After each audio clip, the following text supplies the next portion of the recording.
कि आने वाला समय योगी जी का है और योगी जी भारत के प्रधानमंत्री जरूर बनेंगे और गांधी परिवार के हाथ से जो चुनाव चिन्ह हाथ है, पंजा है, जाते हुए देखेंगे। ममता बनर्जी का कारण चाहे कुछ भी रहे, वो बंगाल की मुख्यमंत्री मुझे रहते हुए नहीं दिख रही है। तो क्या मोदी जी अपना टेन्योर पूरा कर पाएंगे जिस तरह के हालात अभी बने हुए? मोदी जी अपना टेन्योर पूरा नहीं कर पाएंगे। नेतृत्व परिवर्तन मोदी जी का हो जाएगा और राष्ट्रपति की ओर मोदी जी अग्रसर होंगे। मोदी जी के दिमाग में क्या चल रहा है? उन्होंने कहा थाली बजाओ, आपने बजाई, कोई बात नहीं। क्या पाकिस्तान खंड खंड होने वाला है? एक पार्ट में टूट चुका है, एटलीस्ट एक दो पार्ट में और टूटना इसका तय था। ये आज तय नहीं था, ये जिस दिन वो बना था 1947 में, उसी टाइम तय हो गया था। पाक ऑक्यूपाइड कश्मीर कैसे आएगा सर? और 2-3 काम मोदी जी को डेस्टिनी ने दिए थे, उनमें से कई काम वो कर चुके हैं। पाक ऑक्यूपाइड कश्मीर को उनके टाइम में ही आते हुए देखेंगे। नीम करोली बाबा का जिक्र करते हैं, अगर उनका आशीर्वाद प्राप्त करना है तो कैसे करें? मैं बहुत विश्वास के साथ बोल रहा हूँ, आप कैची धाम जाइए, सच्चे मन से वहाँ अपना मस्तक झुकाइए और अपने जीवन में जो परिवर्तन करना चाहते हैं उसकी वहाँ पर अर्जी लगाइए। और 3 महीने के अंदर आपके जीवन में अगर परिवर्तन ना हो तो आप मुझे बताना, हो ही नहीं सकता, नामुमकिन है, होगा ही होगा, परिवर्तन होगा ही डेफिनेट। नमस्कार, मैं हूं यश खुराना। स्वागत है आपका थर्ड डिग्री पॉडकास्ट में। मेरे साथ है मेरी सहयोगी परमीत कौर वालिया। जियो पॉलिटिक्स की हलचल हो या फिर इंडियन पॉलिटिक्स का घमासान, एस्ट्रोलॉजिकल एस्पेक्ट से देखें तो तमाम एस्ट्रोलॉजर्स ने प्रिडिक्शंस देकर एक तरह से देश में तहलका मचाया हुआ है। और यकीन मानिए, आज का ये पॉडकास्ट भी बहुत धमाकेदार रहने वाला है, जिसमें आपको तरह तरह की बातों के जरिए ये पता लगेगा कि असल में फैक्ट क्या है, सच्चाई क्या है। और साथ ही साथ हम इंडियन पॉलिटिक्स की तो बात करेंगे ही, हम एस्ट्रोलॉजिकल एस्पेक्ट से भी एक बड़ी डिस्कशन करने वाले हैं। और आज हमारे साथ स्टूडियो में मौजूद हैं बेहद फेमस, बेहद लोकप्रिय अंकित अग्निहोत्री जी, जो कि एस्ट्रोलॉजर हैं और उनकी प्रेडिक्शंस ने सोशल मीडिया पर घमासान मचाया हुआ है। सर, आपका सबसे पहले बहुत बहुत स्वागत है। आप लोगों की बहुत बहुत नमस्कार और आपके जो दर्शक देख रहे हैं उनको भी मेरा बहुत प्यार भरा नमस्कार। सर, सबसे पहला सवाल जियो पॉलिटिक्स के नजरिए से, सर सन की ट्रंप, उसका कौन सा ग्रह खराब हो रखा है सर? देखिए, जब हम बात करते हैं किसी भी व्यक्ति के बारे में तो हमें उसकी कुंडली को या उसके चार्ट्स को एनालाइज करना पड़ता है। आपने एक वर्ड यूज किया, सनक या सनकपन, पागलपन, उन्माद, इम्पल्सिवनेस। तो एस्ट्रोलॉजी में इसके लिए जो रिस्पॉन्सिबल प्लैनेट है वो मून। ट्रम्प हो और चाहे कोई भी व्यक्ति हो, अगर उसकी कुंडली में मून डिस्टर्ब है तो ये इस तरीके का मानसिक उन्माद आपको देखने को मिलेगा। ट्रम्प का हम चार्ट लेते हैं 14 जून 1946। मैं डेटा इसलिए शेयर करता हूँ और रीजन इसलिए बताता हूँ कि जो मैं बोल रहा हूँ लोगों को उसमें लगे, मेरे मन में आया इसलिए मैं नहीं बोल रहा हूँ। 14 जून 1946 का हम चार्ट लेते हैं, सुबह 10:47 न्यूयॉर्क का। तो जो चार्ट बनता है उनका लियो एसेंडेंट सिंह लगन का बनता है। अब जो सोच समझ या इम्पल्सिवनेस है वो मून से डिसाइड होती है। मून इनके पीड़ित है, राहु केतु एक्सेस में है D1 में और D9 में भी, नवमांश में भी राहु केतु एक्सिस में। तो मून इस तरीके के इनको एक बोलता ना अधीर कर देना, किसी चीज को बार बार बोलना फिर उससे बैक कर देना। अभी बोल रहे हैं हम 48 घंटे के अंदर स्ट्रेट ऑफ हॉर्मुज को रिलीज करा देंगे, फिर बोल देते हैं अगले दिन हम 5 दिन के लिए युद्ध विराम कर देते हैं। तो आप ये देख रहे हैं मानसिक अधीरता। तो मैं कहूँगा कि एक सन की तानाशाह समझ लीजिए इस टाइम से, जो पूरी दुनिया को डिस्टर्ब कर रहा है। मई 2024 में जिन लोगों को याद हो, मेरा कोई पॉडकास्ट है उसमें आप जाके देख सकते हैं, जब ये प्रेसिडेंट नहीं भी बने थे तो मैंने कहा था प्रेसिडेंट तो जरूर बनेंगे जनवरी 2025 में, लेकिन जिस दिन भी ये प्रेसिडेंट बन जाएंगे तो दुनिया में उथल पुथल शुरू हो जाएगी। तो देखिए, जब से ये बने हैं ये छेड़छाड़ कर रहे हैं और दुर्भाग्य ये है कि आगे भी ये जो छेड़छाड़ करते रहेंगे और अपने जो टेन्यूअर है उसको ये काफी खराब करने वाले हैं या पूरा ब्लैक लिस्टेड करने वाले हैं। हालांकि एक रिलैक्सेशन जरूर पूरी दुनिया को मिलेगी, मैं कहता हूँ मिड टर्म इलेक्शंस होने नवंबर में। मिड टर्म इलेक्शन आपको पता ही है, वहां पर senate and house of representative की जो सीट्स हैं उनके लिए होते हैं। सीनेट वहां पर बहुत ज्यादा इंपॉर्टेंट होती है और यहाँ पर जब इलेक्शन हो रहे हैं उस टाइम इनकी जो कुंडली है, वर्ष कुंडली है और जो टाइम ड्यूरेशन है वो फेवरेबल नहीं है। तो मिड टर्म इलेक्शंस में क्या होगा, इनकी बहुत सारी पावर्स सीज हो सकती है। क्योंकि वहां पर सीनेट से परमिशन लेनी हम्म। पड़ती है अपनी चीजों को करने के लिए। 33% सीट पर हर 2 साल में वहाँ इलेक्शन होता है, तो वहां से ये फंसना शुरू होंगे। लेकिन फिर भी अभी ये 2026 में काफी इम्पैक्ट निगेटिव डालते हुए दिखते हैं। तो क्या ट्रम्प की कुर्सी जा सकती है अगर मिड टर्म इलेक्शंस में थोड़ा चेंज आए तो? बिल्कुल ठीक बात है। हम्म आपने पूछा मिड टर्म इलेक्शन होगा, क्या हम्म। ट्रम्प की कुर्सी जा सकती है? देखिए, हम्म। मिड टर्म इलेक्शंस में पावर का जो है कम होना ये डेफिनेटली दिखता है, लेकिन यहाँ पर ये अपना टेन्योर तो पूरा करेंगे। ये जो 28 तक इनका कार्यकाल है ये पूरा करेंगे। हाँ, मिड टर्म के बाद और जो इकोनॉमिकल क्राइसिस आने वाले टाइम में यूएस में हो चाहे वर्ल्ड इकोनॉमी में हो जो डेवलप हो रहे हैं, मैं ट्रम्प के लिए बोलूंगा कि इन पर पहले भी शायद लगा हुआ था, दोबारा भी इम्पीचमेंट, महाभियोग जैसा जो महाभियोग दोबारा आपको देखने को मिलेगा 26 नवंबर 2026 के बाद से, मे बी मिड में, लेकिन फिर भी उसको निकाल ले जाएंगे। कोशिश तो ये भी कर रहे हैं कि कॉन्स्टिट्यूशनल अमेंडमेंट कर ले और थर्ड टाइम प्रेसिडेंट के लिए खड़े हो जाएं। तो मैं यहाँ ये भी दे देता हूँ प्रेडिक्शन कि अगर ये किसी तरीके से कॉन्स्टिट्यूशनल अमेंडमेंट कर भी लेते हैं, क्योंकि यूएस में 2 बार से ज्यादा कोई प्रेसिडेंट बन नहीं सकता, तो ये कर रहे हैं कुछ जुगाड़ कि मैं तीसरी बार ही बन जाऊं। किसी तरीके से कोई कॉन्स्टिट्यूशनल अमेंडमेंट कर भी लिया तो भी इनका लास्ट टेन्योर, उसके बाद ये रिपीट नहीं होंगे। और ऑलरेडी लिखा हुआ है, बोला हुआ है मैंने कि ये शायद जैसे कि हर वॉर में कोई ना कोई हीरो रहा है, विलेन रहा है, सॉरी। सेकेंड वर्ल्ड वॉर का हम देखते हैं तो स्टॉलिन, हिटलर, मुसोलिनी ये रहे थे। इस वर्ल्ड वॉर के जो बेंजामिन थर्ड चल रहा है, थर्ड ही कहेंगे हम जब इतने सारे कंट्री पार्टिसिपेट कर रहे हैं, और ट्रम्प, इनका एक सनक, एक पागलपन है जिसकी वजह से अननेसेसरी पूरी दुनिया को, पूरे देश को क्राइसिस झेलने पड़ रहे हैं। सर, जियो पॉलिटिक्स में एक चीज बहुत इस समय चर्चा में है, भाई सब ये उम्मीद कर रहे हैं कि भाई ईरान, इजराइल और अमेरिका का ये जो युद्ध चल रहा है ये कब खत्म होगा सर? क्या इसको लेकर कोई प्रेडिक्शन है? ग्रह गोचर क्या कह रहे हैं? ग्रह गोचर का अगर हम देखें तो अभी हम जैसे मार्च में बैठे हैं और हमें दिख रहा है कि आने वाले टाइम में चीजें सॉर्ट आउट होंगी कि नहीं होंगी। तो अभी एक जो मेजर ट्रांजैक्शन हमें चलना पड़ेगा एस्ट्रोलॉजिकली के हिसाब से, हमें न्यूज चैनल क्या बोल रहे हैं उसके हिसाब से नहीं चलना है। हम एस्ट्रोलॉजिकली रीजन देते हैं, प्रेडिक्शन सही हो गलत हो वो माँ सरस्वती के हाथ में है। अभी आपका शनि, इनका आपका शनि और सूर्य का कॉम्बिनेशन चल रहा है। आने वाले टाइम में अप्रैल फर्स्ट वीक में मंगल भी वहां पर पहुंच जाएंगे। मंगल और शनि ऑलमोस्ट एक हाउसेस में इकट्ठे होंगे। ये जो कॉम्बिनेशन है, ये कॉम्बिनेशन थोड़ा सा एक्सीलरेट करता है, और 3 अप्रैल से 17 अप्रैल तक आपका ऑलमोस्ट सूर्य, मंगल, शनि, ये 3 प्लैनेट एक साथ बैठे हुए हैं। ईरान की कुंडली की बात करते हैं तो इसकी कुंडली की मैं आपको डेटा दे देता हूँ। अप्रैल 1979 के अकॉर्डिंग हम कुंडली बनाते हैं, कैंसर एसेंडेंट की कुंडली बनती है। तो इस कुंडली में भी काफी कुछ हलचल होने वाली इस ट्रांजिट के हिसाब से, तो थोड़ा सा यहाँ पर एक्सीलरेट हो सकता है युद्ध। बट मुझे ऐसा लगता है कि ये जो ऑलमोस्ट देखिए उनके जो बड़े नेता हैं ऑलमोस्ट खत्म हो चुके हैं, जो टॉप इनकी लीडरशिप है। एक जो उनके बेटे हैं मोस्तफा खामेनी, उनको लेके बोला जा रहा है कि शायद वो घायल है, लेकिन फिर भी वो लीड करेंगे, रिवर्ट करेंगे आने वाले टाइम में भी। तो मुझे लगता है कि अप्रैल एंड तक कम से कम ये वाला जो पार्ट है ये सॉर्ट आउट होने की उम्मीद है, या कुछ धीमा पड़ने की उम्मीद है। तो ये अप्रैल एंड से थोड़ा थोड़ा धीमा पड़ना चाहिए, और मुझे लगता है ये कॉम्बिनेशन 11 मई के बाद थोड़ा सा इस रीजन में शांत हो जाएगा। तो अब से लेके थोड़ा सा अप्रैल एंड में थोड़ा सा डाउन, और फिर 11 मई तक आते आते थोड़ा सा ये रीजन शांत हो जाएगा आपका जो चल रहा है। उसका कारण भी देखिए, एस्ट्रोलॉजिकली तो मैं कह रहा हूँ मंगल हट जाएगा शनि के ऊपर से। मंगल को क्या कहा जाता है, जैसे कि मैं के.एन. राव सर हमारे गुरु हैं, वो कहते हैं कि मंगल किसी भी युद्ध का अग्रदूत होता है, यानी कोई चीज एक्सीलरेट करनी हो मंगल। अब मंगल वहां 40-45 दिन के लिए जा रहा है, तो वो कुछ ना कुछ वहां पर गड़बड़ करेगा, हिंसा, युद्ध और चीजें बढ़ाएगा। तो ये 3 अप्रैल से जो 17-18 अप्रैल तक का टाइम ड्यूरेशन है थोड़ा सेंसिटिव है, फिर धीमे धीमे सेटल डाउन होते होते 11-12 मई के आसपास निकल जाएगा। देन फिर थोड़ा सा मुझे सेटल होते हुए दिखता है, लेकिन एक रीजन सेटल होगा, दूसरा रीजन शुरू होगा, और फिर मुझे वो जो मिडिल ईस्ट एशिया में आग लगी हुई है उस आग का, या वहां से जो इम्पैक्ट है अपने इस तरफ आते हुए दिखता है, एशिया की तरफ, जहाँ पर भारत, पाकिस्तान, अफगानिस्तान, चाइना ये किसी तरीके के वॉर क्राइसिस में उलझाएंगे, जिसकी शुरुआत पाकिस्तान द्वारा ही फिर से की जाएगी। मतलब 2025 वाला सिनेरियो बनेगा। हाँ, आपका मई के आसपास, मई जून हमने बोला है कि पाकिस्तान जानबूझ के इंट्रोड्यूस करेगा, भारत को उकसाना, जैसे कहते हैं ना कि आपके घर में लड़ाई हो रही हो या 2 लोगों की, तो आप किसी बड़े लोग को भी लड़ाई में शामिल कर लो, तो उसमें ज्यादा लोग पार्टिसिपेट हो जाते हैं।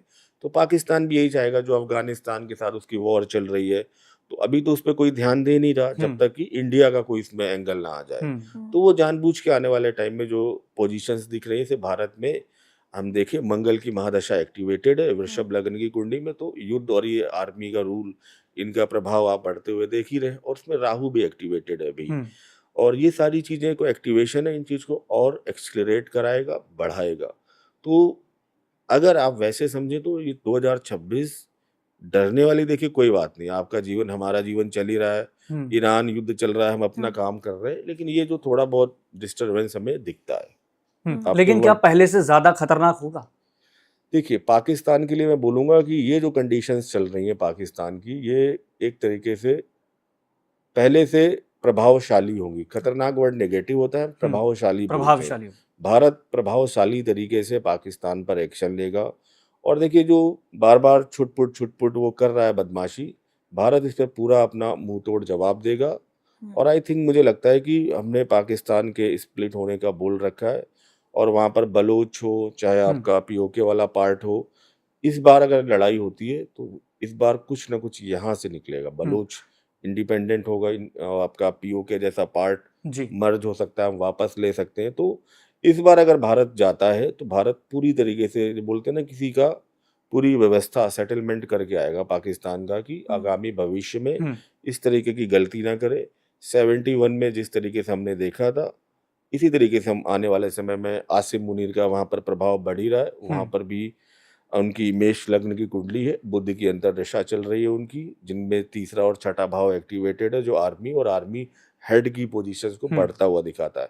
अभी भी देखिए वर्ल्ड सिनेरियो में चल रहा है कि आसिम मुनीर मीडिएटर बन रहे हैं ईरान और अमेरिका के बीच में, वहाँ के प्राइम मिनिस्टर को नहीं लाया जा रहा है। यानी आप देख रहे हैं कि भले ही अभी वहाँ पर तख्ता पलट नहीं हुआ है, लेकिन फिर भी आर्मी ही रूल कर रही है। आर्मी रूल कर रही है। डिनर पर आसिम मुनीर को ही बुलाते हैं ट्रम्प, वहाँ के प्राइम मिनिस्टर को नहीं बुलाते। आने वाले टाइम में और प्रभाव बढ़ेगा और वो करेंगे। अभी किसी ने हाल फिलहाल भी कहा है कि अगर हम पर अटैक होता है तो हम बिना सोचे समझे भारत पर अटैक कर देंगे। उनके पाकिस्तान के किसी मिनिस्टर ने कहा है कि अपने आप पूरी दुनिया फिर हमारी तरफ देखना शुरू कर देगी। तो पाकिस्तान का पूरा इलाज होगा इस बार, अगर करता है वो अटैक, और करेगा वो। चलिए सर, आपने कई एस्पेक्ट का जिक्र किया है, जिसमें आपने एक बहुत महत्वपूर्ण एस्पेक्ट को छुआ, पाक ऑक्यूपाइड कश्मीर। कैसे आएगा सर ये? देखिए पाक ऑक्यूपाइड कश्मीर को गलत तरीके से लिया गया था जब हमें जानकारी नहीं थी। तो यहाँ पर हमने जैसे कि बलूचिस्तान है, इसको इंडिपेंडेंट कर सकते हैं। पाक ऑक्यूपाइड कश्मीर को दोबारा भारत के साथ मर्ज किया जा सकता है, और वहाँ पर अगर देखें तो हमारा ज्योग्राफिकली और सामरिक दृष्टि से वो महत्वपूर्ण इलाका है, जो हमारे बॉर्डर्स एरिया को कंट्रोल करता है। तो हमारे लिए हमेशा वो एक टेंस विषय रहा है। हम अपनी इकोनॉमी का, बजट का बहुत बड़ा पार्ट उस पाक ऑक्यूपाइड कश्मीर की वजह से खर्च करना पड़ता है। तो यहाँ पर भारत भी चाहेगा कि अपने रक्षा बजट में कमी हो, सामरिक दृष्टि से और बहुत सारे आपके पहलुओं से भारत के लिए वो महत्वपूर्ण है। तो मुझे तो ऐसा लगता है कि वो भारत उस पर अपना जो कब्जा है, अपना अधिकार है, वो बरकरार रखेगा। लेकिन किसके नेतृत्व में आएगा? ये देखिए हमने ये चीजें कही, अभी मोदी जी हैं और 2-3 काम मोदी जी को डेस्टिनी ने दिए थे, उनमें कई काम वो कर चुके हैं। अयोध्या का शिलान्यास, ध्वज पताका का फहराना, भारत को जो यूनाइटेड नेशन है उसकी जो सिक्योरिटी काउंसिल उसका परमानेंट मेंबर बनवाना, वो उनको करना है। पाक ऑक्यूपाइड कश्मीर को उनके टाइम में ही आते हुए देखेंगे। तो अभी समय है, और अभी फिलहाल तो है मोदी जी, और अब मोदी जी के समय में ही इन चीज़ों को देखेंगे। उसके बाद जो इनके सक्सेसर हैं वो योगी जी हैं, उसके टाइम तो आप शायद हिंदुत्व और सनातन की एक्सट्रीम पोजीशन देखेंगे। तो ये भी समझें कि क्या पाकिस्तान खंड खंड होने वाला है?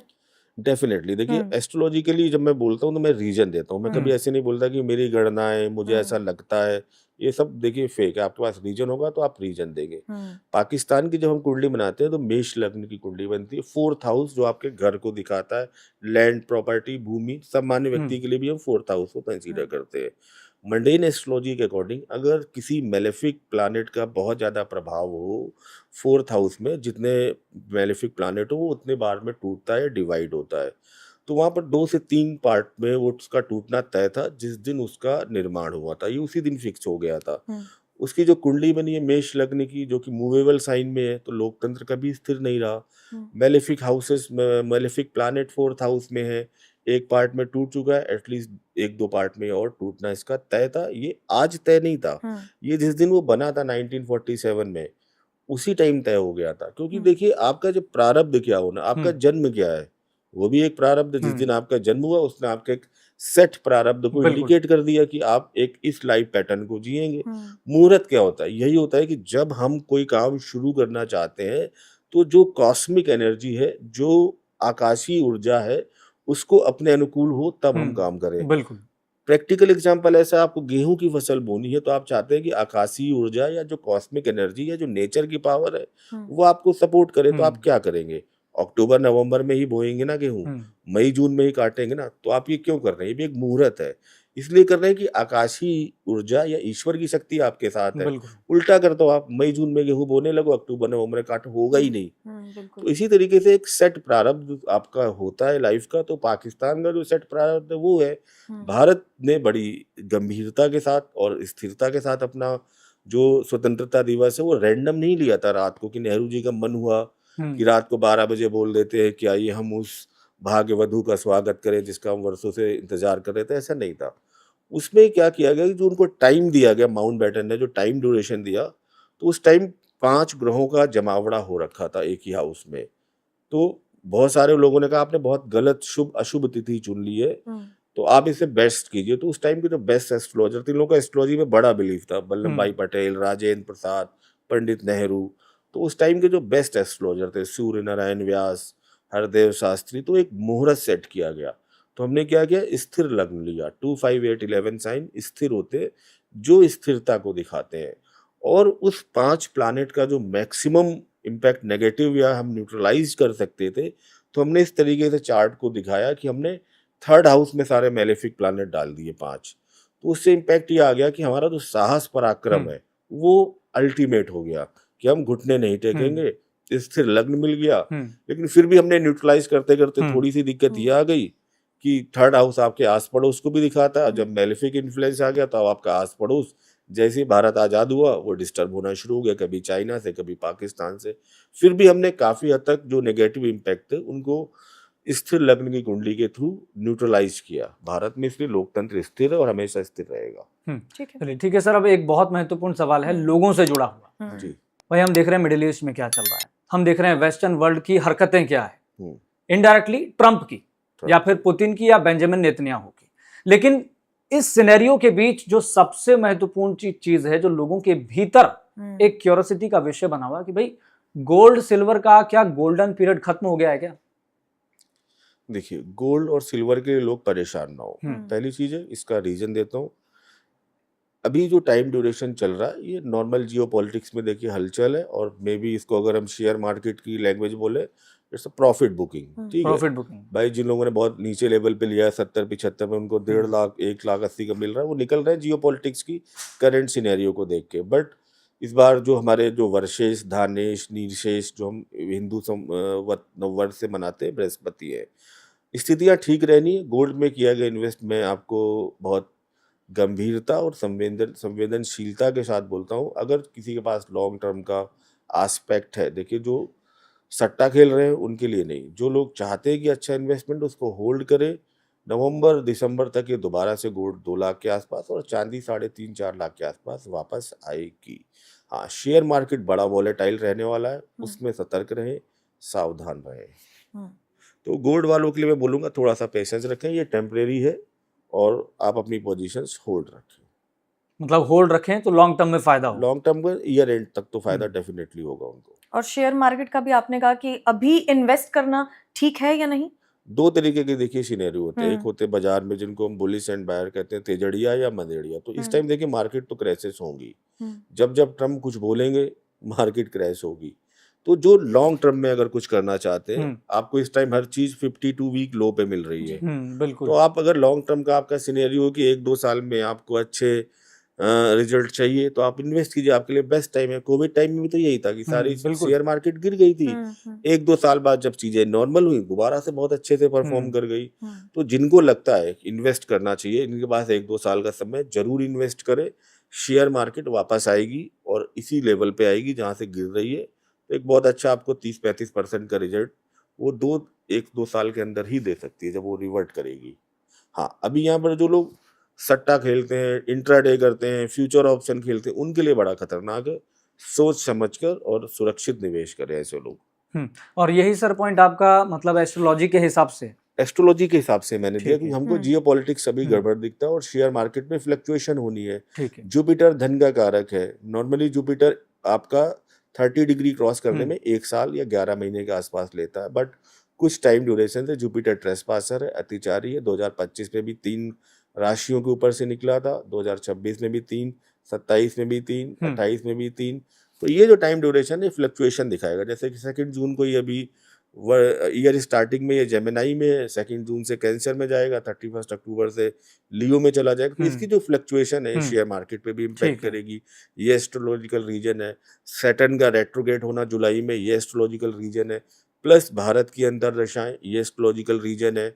चैत्र शुक्ल प्रतिपदा की कुंडली का देखना जो पाइसेस असेंडेंट की है, उसमें फ्लक्चुएशन का देखना, ये एस्ट्रोलॉजिकल रीजन है।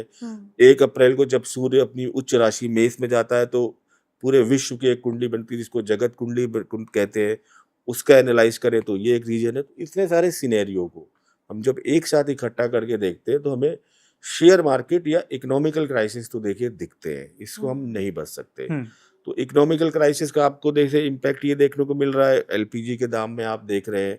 अब देखिए जब युद्ध या ऐसी कोई आपदा आती है तो कहीं ना कहीं फिर आपके खाने पीने के सामान, इकोनॉमिकल क्राइसिस का बढ़ना हो सकता है कि कुछ और चीजें ऐसी हो जाए जो आपके काम धंधे को भी प्रभावित करे, तो इम्पैक्ट तो देखिए आएगा ही। बिल्कुल। तो यहाँ पर सबसे सुरक्षित निवेश किसको माना गया है? आदिकाल से गोल्ड, सोना। सोना है सदा के लिए, इसी को लगा गया। तो फिर से बढ़ेगा ये वापस से। तो शेयर मार्केट थोड़ा सा सावधानी के साथ, गोल्ड मैं बोलता हूँ आप लीजिए, परचेज कीजिए, आपको अच्छा रिजल्ट देगा। भारत की मंगल की दशा चल रही है, मंगल कॉपर को भी रिप्रेजेंट करता है।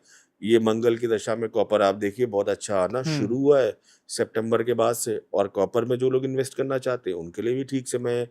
मंगल की दशा चल रही है तो भारत में एसआईआर का जो वो था वो भी शुरू हो गया, यानी कि मंगल भूमि का कारक है।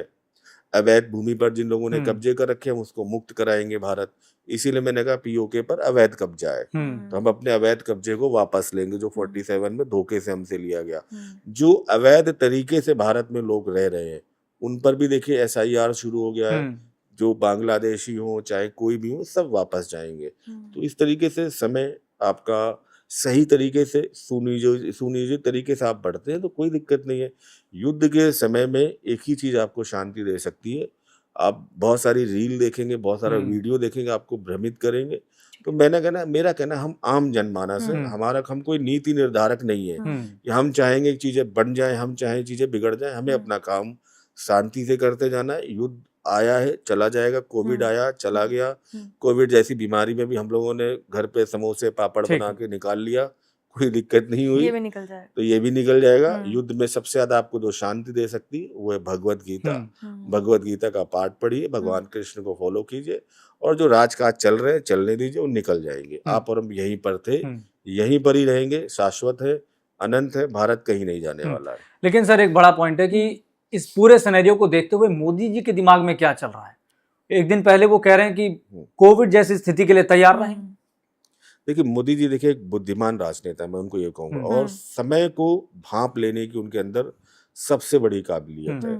आगामी जो संकट है वो डेफिनेटली देखिए, जो उनका कहना है क्राइसिस होना, एलपीजी को लेके क्राइसिस होना, पेट्रोल डीजल के, देखिए स्ट्रेट ऑफ हॉर्मुज जहाँ से 20% शिपमेंट आते हैं आपके इंडिया के, अब ईरान अगर डिस्ट्रॉय हो रहा है तो वो वहां से निकलने तो नहीं देगा। अगर निकलने देगा तो वो टैक्स वसूलेगा वहां से, मतलब कुछ भी करेगा, वो अपनी इकोनॉमी को तो बचाएगा ना। जब हम मर रहे हो तो हम सबसे पहले ही सोचेंगे अब चाहे जिसका कुछ भी हो पहले हम अपने आप को बचाते हैं। तो आने वाले टाइम में क्राइसिस बढ़ेंगे, खाद्यान्न संकट भी थोड़ा सा आपको बढ़ सकता है।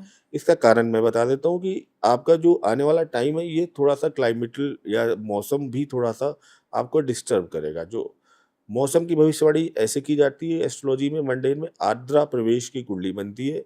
जब सूर्य आर्द्रा नक्षत्र में प्रवेश करता है, राहु के नक्षत्र में, तो उसके अकॉर्डिंग जो कुंडली बनी है वो थोड़ी सी डिस्टर्बिंग है, जो महंगाई को दिखाती है, जो खाद्यान्न संकट को दिखाती है, जो आने वाले समय में क्राइसिस को दिखाती है। तो उनका कहना सही है कि हमें मिलजुल के एक साथ इस बड़े संकट का सामना करना चाहिए। पैनिक होने से, घबराने से कुछ नहीं होगा। कोविड में भी हम शांति से रहे ना, उन्होंने कहा थाली बजाओ, आपने बजाई, कोई बात नहीं, एक मोटिवेशन वाला फैक्टर था। इसको कई लोग नेगेटिव लेते हैं, लेकिन मैं समझता हूँ एक अच्छे राजनेता हैं, सूझबूझ भरे राजनेता हैं, और कहीं ना कहीं उन पर डेस्टिनी की कृपा है, और उनकी कृपा, उनके नेतृत्व में हम इन चीजों से भी निकल जाएंगे। तो क्या मोदी जी अपना टेन्योर पूरा कर पाएंगे जिस जी। तरह के हालात अभी बने हुए हैं? देखिए, मोदी जी अपना टेन्योर पूरा कर पाएंगे, उनका हालातों से कोई मतलब नहीं है। टेन्योर पूरा कर पाने का उनकी खुद की इच्छा है कि नहीं, ये डिपेंड करता है। हमने हमने कह रहा हूँ, मैं कहूँगा कि मैंने शायद सबसे पहले ही बोल दिया था, मोदी जी अपना टेन्योर पूरा नहीं कर पाएंगे। जी 2027 में देखिए, मिड में कुछ इलेक्शंस है, कुछ उनका राहु का एक्टिवेशन आ रहा है, कुछ अध्यात्म मोक्ष या कुछ इस तरीके की चीजें बनेंगी, कुछ ऐसी इस पार्टी के अंदर भी स्थितियां बनेंगी, वो रिटायरमेंट का सोचेंगे, और वो सही टाइम होगा उनका, मिड जुलाई जून के आसपास। भारत में देखिए राष्ट्रपति का भी चुनाव है, और मोदी जी के विषय में ये कहूँगा, वो ग्रेसफुल रिटायरमेंट देंगे, एकदम से ऐसा नहीं होगा कि वो ओझल हो जाएं। तो मुझे लगता है कि ये वाला टेन्योर बीच में छोड़ के सरकार बीजेपी की ही रहेगी, सरकार नहीं गिर रही है, कोई भी किसी तरीके से समर्थन वापस नहीं ले रहा है, दिक्कतें जरूर करते रहेंगे, लेकिन सरकार ये अपना कार्यकाल पूरा करेगी, नेतृत्व परिवर्तन मोदी जी का हो जाएगा, और राष्ट्रपति की ओर मोदी जी अग्रसर होंगे। आगे के जो 5 साल है 27 के बाद, वो एक तरीके से मार्गदर्शक या ग्रेसफुल रिटायरमेंट की तरफ जा रहे हैं, और भारत के राष्ट्रपति जैसे जो कॉन्स्टिट्यूशनल सबसे नंबर 1 पोस्ट है, उसको सुशोभित करेंगे। लेकिन फिर कमान कौन संभालेगा? कमान के लिए जो हम चार्ट एनालिसिस करते हैं, जो हमारे पास उपलब्ध है, उसमें से हम अमित शाह का ले सकते हैं, हम देवेंद्र फडणवीस का ले सकते हैं, हम योगी जी का ले सकते हैं, मतलब जो भी उपलब्ध चार्ट है, उन चार्टों में जो डेस्टिनी के प्रोमिस सबसे अच्छे और बेहतर है, वो है योगी आदित्यनाथ के साथ। योगी आदित्यनाथ। और मैं आशावान भी हूँ, ईश्वर से प्रार्थना भी करता हूँ, और एस्ट्रोलॉजी भी यही कहती है कि आने वाला समय योगी जी का है, और योगी जी भारत के प्रधानमंत्री जरूर बनेंगे, और भारत उनके टाइम में हिंदुत्व और सनातन की सबसे एक्सट्रीम पोजीशन पर जाएगा। भारत में आपने अयोध्या का शिलान्यास ध्वज पताका लहराते हुए देख ही लिए, मथुरा काशी भी आप योगी जी के हाथों होते हुए जरूर देखेंगे। कांग्रेस को लेकर भी बात करेंगे, कांग्रेस कहाँ स्टैंड करती है, क्या कांग्रेस खत्म होने वाली है? देखिए, इतनी बड़ी पार्टी है, इसको हम खत्म होते हुए तो नहीं कहते, लेकिन अभी हमने पीछे भी एक जगह कहा था, कांग्रेस का जो मुझे आगामी 2 चीजें दिखती हैं। पहला, भविष्य स्प्लिट होते हुए, कांग्रेस में डिवाइड होते हुए, कई तरीके के वहां पर कॉन्फ्लिक्ट चल रहे हैं। आने वाले टाइम में कांग्रेस में स्प्लिट हो सकता है, आपने कई बड़ी पार्टियों को स्प्लिट होते हुए देखा है पीछे। तो मुझे 26 एंड के बाद से और 27 में काफी कॉन्फ्लिक्ट दिख रहे हैं कि हो सकता है कि पार्टी टूट जाए, और जो चिन्ह है वो गांधी परिवार से चिन्ह छिन जाए। जैसे शरद पवार जो मेन थे, उनसे भी उनका चुनाव चिन्ह चला गया, उद्धव ठाकरे जो मेन थे शिवसेना के, उनसे भी उनका चिन्ह चला गया। तो गांधी परिवार से ये जो कांग्रेस का पंजा या हाथ का चिन्ह है, ये चला जाएगा, इसमें स्प्लिट होगा डेफिनेटली। फ्यूचर की बात करें तो जब तक गांधी मुक्त नहीं होती ये कांग्रेस, तब तक ये थोड़ा सा अवसाद रहित रहेगी, ग्रस्त रहेगी। कांग्रेस आपका स्प्लिट होने के बाद में भी थोड़ा बहुत राइज करे। राहुल गांधी का जो फ्यूचर है वो मुझे बहुत ब्राइट नहीं दिखता है कि वो किसी तरीके से कांग्रेस को लीड कर पाए, या प्रधानमंत्री जैसी किसी बड़ी पोस्ट को वो कभी होल्ड कर पाए। तो यहाँ जो चीजें चल रही हैं, कांग्रेस में कॉन्फ्लिक्ट चल रहा है, और आप उसको एक प्रेडिक्शन में दूंगा कि बहुत जल्दी आप उसको स्प्लिट होते हुए देखेंगे, और गांधी परिवार के हाथ से जो चुनाव चिन्ह हाथ है, पंजा है, जाते हुए देखेंगे। चलिए, बहुत बड़ी प्रेडिक्शन है। और इसी के साथ ही सर हम बात करेंगे पश्चिम बंगाल चुनाव को लेकर, टीएमसी या फिर बीजेपी? देखिए, टीएमसी और बीजेपी की जगह हम बात करें, बीजेपी का तो कोई चेहरा है ही नहीं हमारे पास, और बीजेपी हमेशा अचंभित करती है नए चेहरे देकर। बिल्कुल। तो हम ये भी नहीं कह सकते हम शुभेंदु अधिकारी को बोल दे सीएम, हो सकता है हम उनका चार्ट देखें, सीएम कोई और बन जाए। तो यहाँ पर ममता बनर्जी तो अभी फिलहाल है मैदान में। तो देखिए, उनकी उम्र को लेके, उनकी डेट ऑफ बर्थ को लेके सच में बहुत माया जाल है, लेकिन हमारे पास जो एकमात्र सोर्स बचता है वो उनकी ऑफिशियल साइट से अगर हम एक डेट ऑफ बर्थ लेते हैं जो 5 जनवरी 1955 है, इसके अकॉर्डिंग हम अगर प्रेडिक्शन करते हैं तो सैटर्न जो कि एक्सॉल्टेड 7th हाउस में है, वर्गोत्तम लग्न है, रीस उनका जाती हुई दशा है, राजयोग को समाप्त कर रही है। तो एक चीज तो तय है, इस डेट ऑफ बर्थ के हिसाब से ममता बनर्जी बंगाल में रिपीट नहीं हो रही है। ममता बनर्जी का कारण चाहे कुछ भी रहे, वो बंगाल की मुख्यमंत्री मुझे रहते हुए नहीं दिख रही है। अभी हमने नीतीश कुमार के बारे में प्रेडिक्शन की थी और सबसे पहले प्रेडिक्शन की थी और बहुत ठोक कर की थी कि नीतीश कुमार बिहार में मुझे रिपीट होते हुए नहीं दिख रहे हैं। वो बिहार में रिपीट हो गए। लोगों ने पूछा, मैंने उसी दिन रील भी बनाई थी 14 नवंबर को। कोई बात नहीं, डेस्टिनी के जो प्रोमिसेस हैं आप उनको ओवरकम नहीं कर सकते। कुछ महीने आप देखिए, इससे ज्यादा ये टिक नहीं पाएंगे। 2-3 महीने के अंदर कारण चाहे कुछ भी बनाओ, उनको अपना पद त्यागना पड़ा। तो मैं कहता हूँ जो लोग डेस्टिनी को समझना चाहते हैं ना, उन्हें एक मूवी जरूर देखनी चाहिए, फाइनल डेस्टिनेशन। उसके 5 पार्ट देखिए आप। ये आप किसी भी तरीके से अगर निकल गए उस लूप से, तो आप ऐसा नहीं कि आप बच गए, वो लूप दोबारा आएगा आप पर। तो देखिए इतनी बड़ी पोजीशंस होती हैं, इतने सारे समीकरण होते हैं कि कई बार आदमी कुछ लूप से निकल जाता है, बच जाता है, बट जो डेस्टिनी के प्रोमिसेस हैं उनको आप ओवरकम नहीं कर सकते। तो ममता बनर्जी के बारे में मैं एक चीज तो क्लियर कर दूं कि इनका जो पॉलिटिकल कैरियर है वो एंडिंग की तरफ है, खत्म हो रहा है, रिपीट होती हुई नहीं दिख रही। कोई 3 टुकड़म करके नीतीश जैसा कोई केस अगर बना भी लेती है, फिर से मैं कहूँगा चाहे कॉन्स्टिट्यूशनल कारण हो, चाहे पॉलिटिकल कारण हो, चाहे रीजनल या हेल्थ कारण हो, 2-3 महीने बाद उनको भी ऐसे ही जाना पड़ेगा। कुल मिला के यहाँ से ममता युग की मैं कहूँ समाप्ति है इस डेट ऑफ बर्थ के अकॉर्डिंग, अगर हम 5 जनवरी 1955 को डिटेल्ड में एनालाइज करें।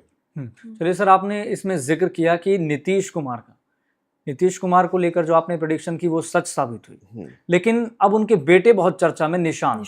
क्या निशांत ही अगले नीतीश होंगे बिहार के? देखिए इसमें आपने प्रश्न पूछा जरूर है, लेकिन मैंने इस पे स्टडी नहीं की है निशांत पर अभी, और बिना चार्ट देखे मैं भी इसका जवाब शायद नहीं दे पाऊंगा। लेकिन मुझे ऐसा लगता है जो टाइम ड्यूरेशन चल रही है और बीजेपी की कुंडली हम मिथुन लग्न की देख रही है, तो मुझे ऐसा लगता है कि अगला जो चुनाव होगा, ठीक है निशांत ठीक है जेडीयू में, बट मुझे ऐसा लगता है कि नीतीश का डाउनफॉल जा रहा है और बीजेपी का वहां पर वर्चस्व बढ़ रहा है। तो आने वाले टाइम में हो सकता है कि बीजेपी को वहां पर किसी की जरूरत ही ना पड़े। तो उस स्थिति में निशांत के लिए अपने आप को सर्वाइव करना बहुत मुश्किल होगा। अगर बीजेपी अपना इंडिपेंडेंट 2030 में इलेक्शन जीतती, इस बार भी बहुत अच्छा जीती है, और देखिए आने वाले टाइम में बीजेपी का देखिए समय तो अच्छा चल रहा है। तो बीजेपी की पार्टी की अगर हम कुंडली जो मिथुन लग्न की, उसको मैंने बहुत डेप्थ में एनालाइज किया, तो समय तो अच्छा चल रहा है। डेस्टिनी जब साथ होती है तो आपके कम एफर्ट्स में भी आपको रिजल्ट अच्छे आते हैं। कहते हैं जिनके सितारे साथ हो उनसे बैर या दुश्मनी नहीं लेते, तो उनका मुकद्दर अभी उनके साथ है। बिल्कुल। तो मुझे लगता है कि आने वाले टाइम में वहां पर भी उनका वर्चस्व बढ़ेगा, तो निशांत का डाउनफॉल इस हिसाब से मुझे दिखता है। प्लस प्रैक्टिकली तो आप लोग देख ही रहे हैं निशांत की बॉडी लैंग्वेज, तो आप उससे ज्यादा एसेस कर सकते हैं, आप लोग पत्रकार हैं, कि कैसे लोग पॉलिटिक्स में सर्वाइव कर पाते हैं और कैसे नहीं कर पाते हैं। तो बॉडी लैंग्वेज के हिसाब से तो मेरी समझ कहती है वो सर्वाइव ही नहीं कर पाएंगे, जो उनकी बॉडी लैंग्वेज, जो उनकी सामान्य समझ है। ठीक है। असम चुनाव को लेकर भी कोई प्रेडिक्शन आपने की है? हाँ, असम चुनाव को लेकर हमने प्रेडिक्शन की है। यहाँ पर बीजेपी रिपीट हो रही है, यहाँ पर हेमंता बिश्व शर्मा दोबारा आपको सीएम की शपथ लेते हुए दिखेंगे। लेकिन सर अरविंद केजरीवाल की कुंडली पढ़ी आपने? पढ़ी है, बिल्कुल पढ़ी है। उनकी एक्यूरेट कुंडली है। उनकी कुंडली, उनकी जो वाइफ है सुनीता मैम जी, उन्होंने के राव सर के साथ डिस्कशन की थी, एक्यूरेट डाटा है। इसीलिए उस डेटा पर जब हमने काम किया था तो 15 दिसंबर 2024 को मैंने बोल दिया था कि जो इलेक्शन हो रहे हैं इसमें अरविंद केजरीवाल रिपीट नहीं करेंगे, डाउनफॉल होगा। उसको मानना बहुत मुश्किल था। उसके हिसाब से भी मैं भी कहूँगा कि अरविंद केजरीवाल का भी 29 तक तो डाउनफॉल है, जबरदस्त डाउनफॉल से। उस डाउनफॉल का इम्पैक्ट ये रहेगा कि आप पार्टी की जो प्रदर्शन है वो भी खराब होगा। 27 में पंजाब इलेक्शन में आप पार्टी हार जाएगी। यह आप बड़ी बात कह रहे हैं। बिल्कुल, आप इसको ध्यान रखिएगा। अभी 29 तक इनका जबरदस्त डाउनफॉल है। तो यहाँ पर किसी तरीके का आप ये मत समझिएगा कि कोई बूस्टिंग होने वाली है। पंजाब इलेक्शन दोबारा आप पार्टी रिपीट नहीं कर पाएगी, सीएम वहां पर रिप्लेस होंगे, नई गवर्नमेंट बनेगी। कांग्रेस की संभावना ज्यादा है या बीजेपी की? यहाँ पर मुझे बीजेपी और जो अकाली जो अपना अलायंस करते हैं उनकी संभावना ज्यादा दिखती है। ये बात आप बड़ी बात कह रहे हैं। दिल्ली सीएम रेखा गुप्ता के लिए कहा जा रहा है कि उनकी कुर्सी छिन सकती है, क्या कहती है आपकी प्रेडिक्शन? ये आप जितनी चीजें मैं सब प्रेडिक्शन कर चुका हूँ, आपके मैं इसको रिपीट कर देता हूँ फिर से। देखिए अब क्या होता है, मैं हमेशा टर्म जरूर यूज करूंगा कि मैं बोल क्यों रहा हूँ। रेखा गुप्ता का ऐसा कोई मेरे पास चार्ट तो है नहीं। अब हम क्या टर्म यूज करते हैं और ये करना चाहिए। ये कहते हैं जब कोई व्यक्ति शपथ ले रहा होता है तो मंडेन एस्ट्रोलॉजी में हम शपथ ग्रहण कुंडली बनाते हैं, हम्म। शपथ जो ले रही है उसको हम बोलते हैं पंच नाड़ी चक्र या सिंहासन चक्र। उसके अकॉर्डिंग एक चार्ट बनता है, उस चार्ट से ही दिखता है कि सरकार का फाउंडेशन कितना मजबूत है, ये व्यक्ति जो शपथ ले रहा है क्या ये व्यक्ति अपना पूरा कार्यकाल कर पाएगा। तो वहाँ पर 5 नाड़ियाँ हैं, तो इनका जो नाड़ी का जो कॉन्सेप्ट है वहाँ पर आधार, पत्ता, आसन, सिंहासन और इस तरीके से। तो वहाँ पर जो हमने देखा है चंद्रमा नीची नाड़ियों में मूव किया है और ये कहता है कि अपना कार्यकाल तो पूरा नहीं कर पाएंगी। एक टर्म यूज होता है छत्र भंग होना। छत्र भंग होने का मतलब होता है कि आपकी जो चल रहा है कार्यकाल वो बीच में रोक दिया जाए। आपका छत्र नहीं, पुराने जमानों में शिवाजी महाराज और इनका कहते, तो ये इनका छत्र भंग होता हुआ मुझे दिखता है। मैक्सिमम 3 साल, 1 साल हो चुका है, 1-2 साल और जरूर बदली जाएंगी, डेफिनेटली बदली जाएंगी, कोई नहीं रोक सकता। चलिए सर, अब हम बात करेंगे अपने एस्ट्रोलॉजिकल सेगमेंट की, जो बहुत महत्वपूर्ण है, जिसमें हम शुरुआत करेंगे सबसे पहले कि आने वाले कुछ महीने किन राशियों के लिए बेहतर है, किन के लिए नहीं है। देखिए, राशियों पर अगर हम बात करें तो राशियों पर मैं कहता हूँ कि सबसे पहले तो मैं डिस्क्लेमर दे देता हूँ कि ट्रांजिट बेस्ड होती है राशियाँ। पहले आपकी कुंडली में काम करता है प्रॉमिस किसी चीज का। अब मैं बोल दूं कि कर्क राशि वालों की शादी होने वाली है जून के बाद, क्योंकि सप्तम भाव पर बृहस्पति दृष्टि डालेगा। तो ये जर्नल है, लेकिन सबसे पहले क्या होना चाहिए चार्ट में किसी चीज का प्रॉमिस। प्रॉमिस का मतलब होता है कि क्या आपकी कुंडली में शादी का योग है या डिनाइल है। फिर आएगी दशा का एक्टिवेशन कि भाई 7th लॉर्ड 7th हाउस की दशा एक्टिवेट हो, कारक शुक्र की दशा एक्टिवेट हो, अंतरदशा एक्टिवेट हो। 3rd नंबर पे आता है आपका ट्रांजिट। तो आप जिन राशियों की हम पर बात कर रहे हैं हम ट्रांजिट बेस्ड राशियों पर करते हैं, तो प्रॉमिस और दशा को हम ओवरकम नहीं कर सकते ट्रांजिट से। फिर भी मैं कहूंगा कि यहाँ पर आने वाले टाइम में कर्क राशि वालों के लिए अच्छा समय आने वाला है। बृहस्पति उच्च के होके जाएंगे उनकी कुंडली में, और जिन लोगों की कुंडली में अगर दशा भी चल रही है बृहस्पति की तो और अच्छा रिजल्ट और बेहतर दे सकते हैं। मेरा ये मानना है कि राशियों से बेहतर है कि आप अपने जो प्रोमिसेस हैं उनको देखें, कहाँ पर ज़्यादा अच्छा इम्पैक्ट कर रहे हैं, कहाँ पर नहीं कर रहे। तो मैं राशि बताने में मुझे सच में अच्छा नहीं लगता। मुझे लगता है कि मैं उतना ज़्यादा अपने आप को या अपने ज्ञान को जस्टिफाई नहीं कर पा रहा हूँ, क्योंकि ये वही खेल है कि सिक्का उछाला जा रहा है, या तो हेड या टेल। अब जिन लोगों की दशा सही होगी उनकी शादी हो जाएगी, जिनकी नहीं होगी उनकी नहीं होगी। तो मैं इसको थोड़ा सा बचाना चाहता हूँ। मैं मेजर ट्रांजिट शिफ्टिंग बता सकता हूँ, जैसे जुपिटर कर्क राशि में आ रहे हैं तो ये अच्छी बात है। तो ये शिक्षा, संतान और इन सारी चीजों के कारक ग्रह हैं। जिनकी कुंडली में सामान्यतः ये 2, 5, 7, 9, 11 हाउसेस में ट्रांजिट कर रहे हैं उनके लिए एक अच्छा रिजल्ट दे देंगे। जिनकी कुंडली में खराब हाउस में ट्रांजिट करेंगे वहां पर थोड़ी सी डिफिकल्टीज दे सकते हैं। सैटर्न आपका जुलाई में रेट्रोग्रेड होगा, उसका एक थोड़ा सा प्रभाव आएगा। तो ये सारे कॉम्बिनेशंस आते रहेंगे। तो राशियों पर ना चल के अगर हम कुछ बेहतर करने की सोचे तो हम ज्यादा अच्छा कर सकते हैं। ठीक है। नीम करोली बाबा का जिक्र करते हैं, अगर उनका आशीर्वाद प्राप्त करना है तो कैसे करें? देखिए, नीम करोली बाबा, देवराह बाबा हमारे जीवन में, हमारे भारतीय समाज में एक ऐसे संत हुए जिन्होंने धर्म को, विश्वास को एक नई मान्यता दी है। मेरा ये कहना है कि आप अगर अपने जीवन में कुछ बेहतर करना चाहते हैं तो बिना गुरु के तो कुछ नहीं हो सकता। बिल्कुल। कहा भी गया है कि हनुमान जी को कलयुग का गुरु बताया गया। हनुमान चालीसा में कहा गया है कि कृपा करहूं गुरुदेव की नाई। तो नीम करोली बाबा पर हनुमान जी की साक्षात कृपा है। कई लोग कहते हैं कि वो साक्षात हनुमान जी का उनमें अंश है। तो कलयुग में अगर आप अपना किसी को गुरु बनाना चाहते हो तो उन्हें अपना गुरु बनाएं। और मैं एक चीज तो अपने व्यक्तिगत अनुभव के साथ बोल सकता हूँ, आपको जीवन में कुछ भी चाहिए, उसके लिए जो आपके जीवन में पुरुषार्थ आपको चाहिए, जो आपको चीजें चाहिए, वो आपको नीम करोली बाबा से मिलेंगी। आप चाहते हैं कि आपके जीवन में कुछ बदलाव हो, कुछ बेहतर हो, कोई नई प्रेरणा मिले, आप कुछ मत सोचिए। मैं बहुत विश्वास के साथ बोल रहा हूँ, आप कैची धाम जाइए, सच्चे मन से वहाँ अपना मस्तक झुकाइए और अपने जीवन में जो परिवर्तन करना चाहते हैं उसकी वहाँ पर अर्जी लगाइए। और 3 महीने के अंदर आपके जीवन में अगर परिवर्तन ना हो तो आप मुझे बताना। हो ही नहीं सकता, नामुमकिन है, होगा ही होगा, परिवर्तन होगा ही डेफिनेट। मैं तो यहाँ तक कहता हूँ आप जुड़िए उनके साथ, सच्चे लोगों के साथ जुड़िए, नीम करोली बाबा के साथ जुड़िए। मैंने तो कहा है कि आप जिस वे में जाना चाहे जाए। कुछ लोग अगर ऐसी स्थिति में कि उनके पास पैसे भी नहीं, किराया भी नहीं जाने का, तो आप हमारी टीम से संपर्क कर लो, हम आपका आने जाने का भी टिकट कर देंगे। आप जाओ, इधर उधर मत भटको, ये अंगूठी पहन लो, ये पूजा करा लो, इस पोंगा पंडित को इतने पैसे दे दो, कुछ मत करो। बस पकड़ो, कैची धाम जाओ, दर्शन करो, अपने लिए वो पुरुषार्थ इकट्ठा करो। ये जो दिव्य चेतनाएं हैं, ये कोई मिरेकल ऐसे करते हैं कि हमारे अंदर उतनी चेतना और सही रास्ता दिखा देती है कि हम अपने रास्ते से भटके मत, सही तरीके से अपने आप को काम कर सकें। मेरा व्यक्तिगत अनुभव है, अगर आप पर नीम करोली बाबा की कृपा आनी है तो आप मेरा ये पॉडकास्ट सुन भी रहे हैं, देख भी रहे हैं। मैं तो ये कहूँगा कि अगर आप इस पॉडकास्ट को सुन रहे हैं तो शायद नीम करोली बाबा आपको बुलाना चाह रहे हैं, तो फिर देर किस बात की। जब आप तक ये नाम, ये वाणी उनकी पहुंची गई है तो एक बार अपनी उपस्थिति का एहसास कराइए, कमेंट में लिखिए नीम करोली बाबा की जय, और जैसे हो वैसे पहुंचिए, जितनी जल्दी हो सके पहुंचिए।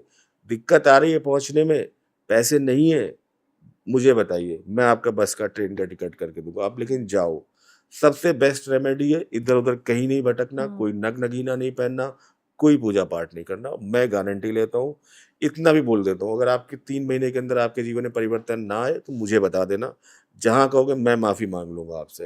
लेकिन मुझे अपने बाबा पर विश्वास है, अपने ईश्वर पर विश्वास है, वो मेरा सर और मेरी वाणी को कभी भी गलत, असत्य नहीं होने देंगे। और ये भी एक सत्य है सर कि जिनको जाना है ना, या फिर जिन तक ये इन्फॉर्मेशन पहुंचनी है, उन तक ये पॉडकास्ट भी पहुंच जाएगा अपने आप। जिनको देखिए बुलाना चाह रहे हैं वो सुन रहे हैं मुझे, और अपनी उपस्थिति का एहसास कराएंगे और पहुंचेंगे। देखिए डेस्टिनी भी तभी आपकी मदद करना चाहती है जब आप पात्र हो चुके हो। जब तक आपको उसको तपाना है वो तब तक आपको तपाएगी। टीचर है ना, ट्रेनिंग वाला, तो जब तक आप पूरे सही नहीं हो जाते तब तक वो आपको दौड़ाएगा, सब कुछ करेगा, तराशेगा।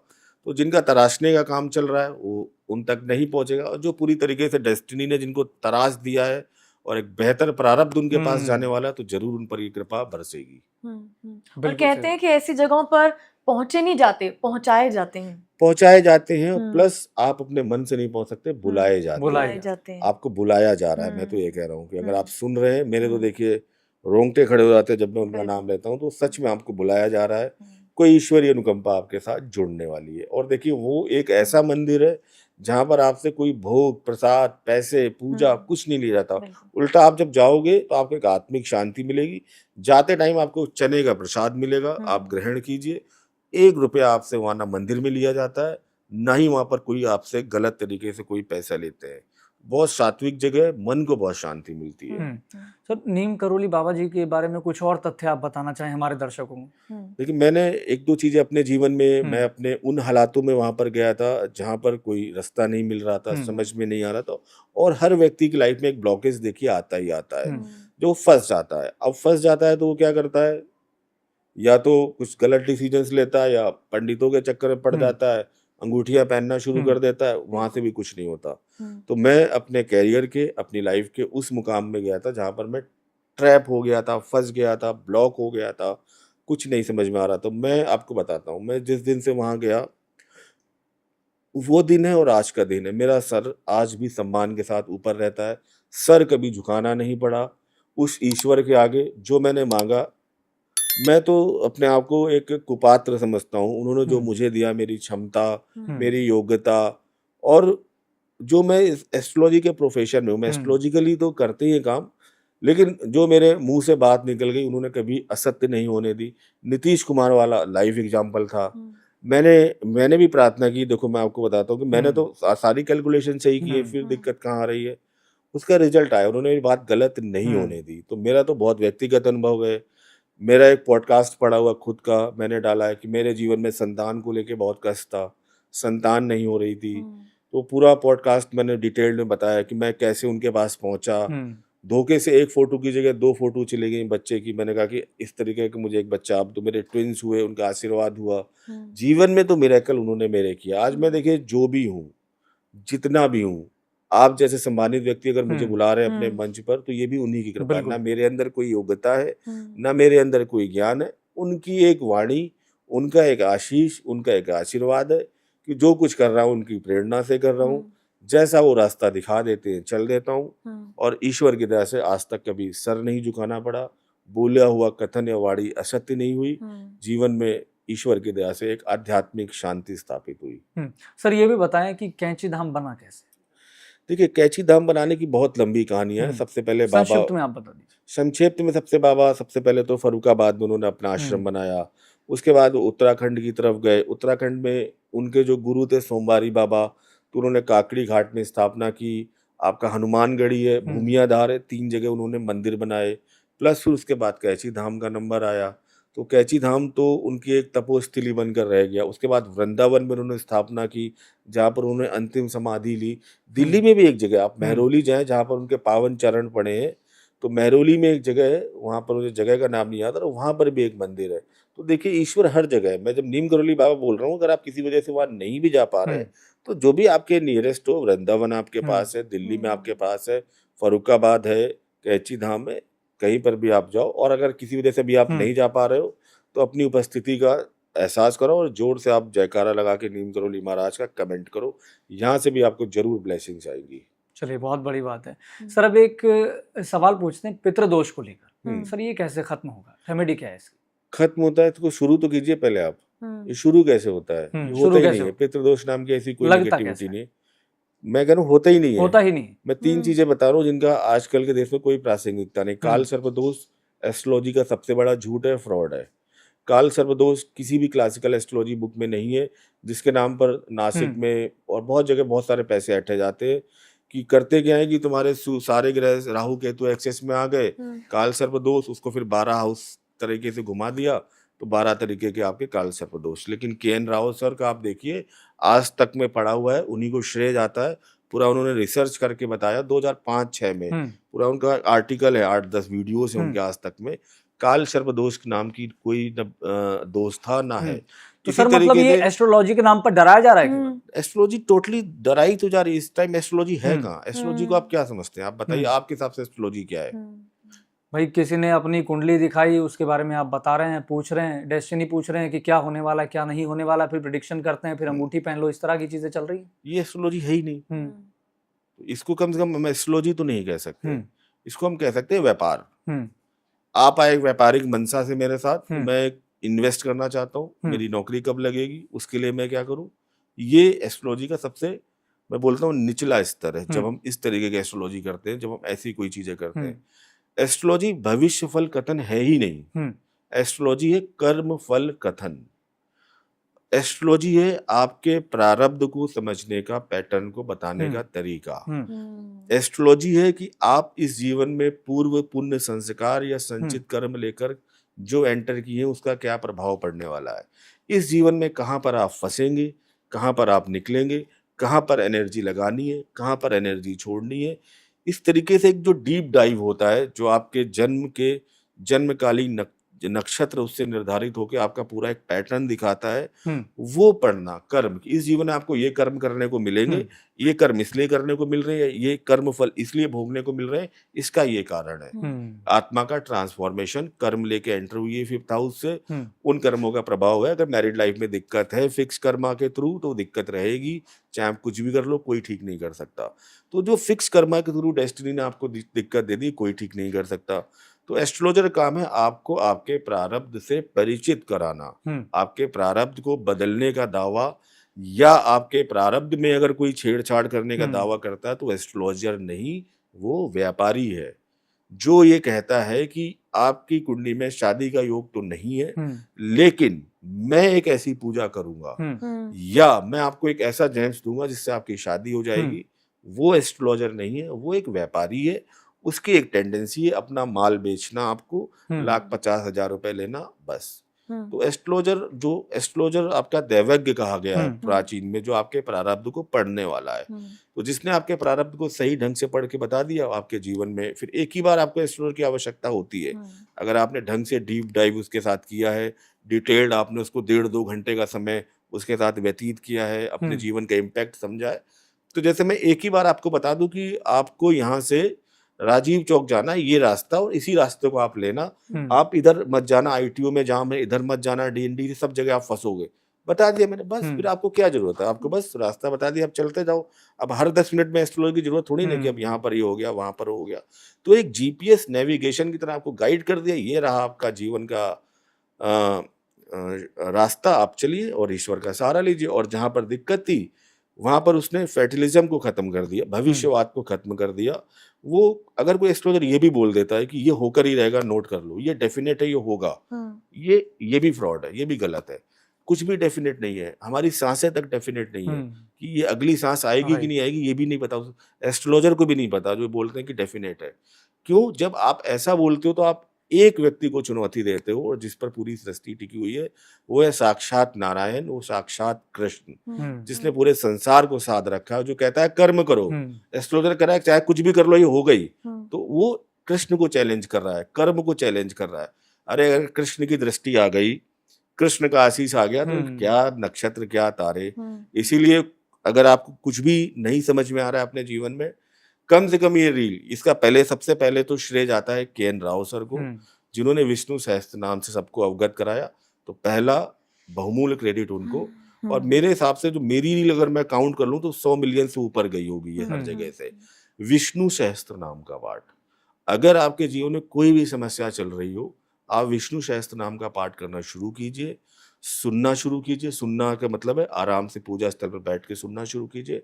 आपके जीवन में जरूर 3 महीने के अंदर परिवर्तन आएगा। आप करो तो 9 के 9 ग्रह ठीक हो जाएंगे। सब कुछ आपको ठीक करना है, क्यों भागना है।